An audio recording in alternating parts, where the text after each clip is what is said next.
இன்னைக்கு அமீன் குக்ஸில் ரொம்ப டேஸ்டியான ஸ்கோன்ஸ் பண்ணுறது எப்படின்னு பார்க்கலாம்.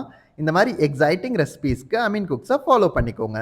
ஃபஸ்ட்டு ஒரு பவுலில் மைதா, பேக்கிங் பவுடர், சால்ட்டோட கொஞ்சம் சுகர் சேர்த்து நல்லா மிக்ஸ் பண்ணிவிட்டு, நல்லா சாலிடாக இருக்க பட்டரை சின்ன சின்ன க்யூப்ஸாக கட் பண்ணி இதில் ஆட் பண்ணி ஒன்றா சேர்த்து நல்லா க்ரம்பிள் பண்ணி விட்டுக்கோங்க.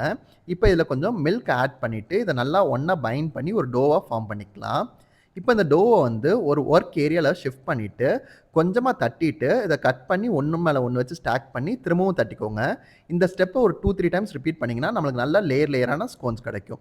இப்போ இந்த மாதிரி ஸ்டாக் பண்ணி வந்ததுக்கப்புறமா டோ வந்து ஒரு 1 இன்ச் திக்னஸ் இருக்க மாதிரி வந்து நல்லா வந்து ஸ்ப்ரெட் பண்ணிவிட்டு இதை உங்களுக்கு பிடிச்ச ஷேப்ஸில் வந்து நீங்கள் வந்து கட் பண்ணிக்கலாம்.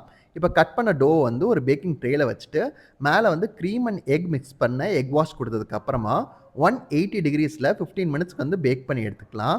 இப்போ நடுவில் வச்சு கொடுக்குற ஃபில்லிங்க்கு வந்து விப்பிங் க்ரீம் இல்லைனா வந்து ஜாம் வச்சு ஃபில்லிங் கொடுத்துக்கலாம். நான் இன்றைக்கி வந்து ஜாம் வச்சு ஃபில்லிங் கொடுத்துருக்கேன்.